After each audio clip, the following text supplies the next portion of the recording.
Cricket है boss, यहाँ कुछ भी हो सकेला। और जे भी लाइन के कहले बा शायद वो काल वाला मैच देख के कहले। अब सोची 11 ओवर में दिल्ली के स्कोर रहल 135 रन पर 2 विकेट और चुटकी में दिल्ली ऑल आउट हो गई। मुंबई मैच अपना नामे कर लिहलस और दिल्ली रन आउट हो गई। सिर्फ मैदान पे ना बल्कि पॉइंट्स टेबल पर भी। पहले दिल्ली 1 नंबर पे रहे और खिसक के नंबर 2 पे आ गए। मुंबई जो जीत के तरफ में रहल अब सीधा कूद के 7वां पैदान पे पहुंच गए। और एगो बहुत अच्छा कहावत भी बा कि it's not over until it's over. ये लाइन ये मैच पर एकदम फिट बैठा था, काहे कि 8वां ओवर में सिर्फ 65 रन बचावे के रहल। अब मुंबई उकर देखौलस। आखिरी 2 ओवर में 23 रन के जरूरत रहल। क्रीज पे रहले आशुतोष शर्मा और सभी को उम्मीद रहल कि शायद आशुतोष शर्मा ये मैच के जिता जाइए, लेकिन बुमराह के पूरा ओवर खेल पलट देहलस। 9 बॉल में 15 रन के जरूरत रहल और लागल कि आशुतोष ये मैच के फिनिश कर दी है, लेकिन चौथा गेंद पे रन लेवे के चक्कर में रन आउट हो गई। और सच मानी अगर वो टिक जैतन ना तो दिल्ली के जीत पक्का रहल। और फिर जब भइल वो क्रिकेट के इतिहास में दर्ज होखे लायक रहल। कुलदीप रन आउट भइले, मोहित शर्मा रन आउट भइले और 3 बॉल पे 3 विकेट, मतलब हैट्रिक रन आउट। और यही जैसे मुंबई वो करिश्मा के अंजाम देहलस जो खाली मुंबई कर सके। जहां दिल्ली 180 पर 6 रहे वहां से सीधा 193 पे 10 हो गई और सिर्फ 3 बॉल में मैच खत्म हो गई। मुंबई पहले बल्लेबाजी करत 205 रन बनौलस।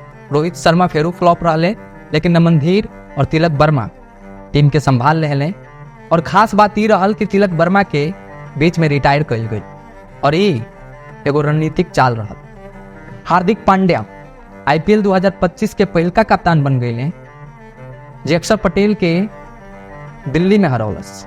अब बात करिए करण शर्मा के, जेकरा के टीम में अब तक मौका ना मिल रहा है, लेकिन ये मैच में इम्पैक्ट प्लेयर के रूप में खेले के मौका मिलल और 4 ओवर में 36 रन दे के 3 विकेट उड़ा देले। पोरेल, केएल राहुल और ट्रिस्टन स्टब्स। और एगो बहुत मजेदार बात बताओ तनी रुआ के, जब बापू से पूछल गई कि मैच कहाँ गई तब बापू बोलने कि मुंबई के पास। जैसे उस सवाल ना बुझ पहले वैसे ही दिल्ली के बल्लेबाज भी करण शर्मा के स्पिन ना बुझ पौले। और आशुतोष शर्मा के भी बात होके के चाहिए, काहे कि लखनऊ वाला मैच सभे के याद हुई। और वैसे ही भरोसा लोगन के एहुजा भी रहल।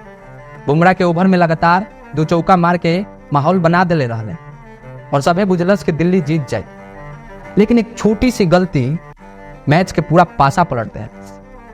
ये जीत से मुंबई खाली टूर्नामेंट में ना बल्कि सभे के दिल में वापसी कैले बा।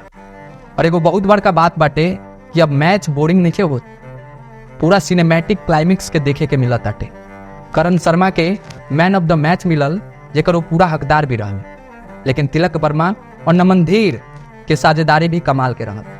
और अब बात कल जाओ करुण नायर के, जो 40 गेंदा में 89 रन बनेलस, जिसमें 12 गो चौका और 222 के स्ट्राइक थे।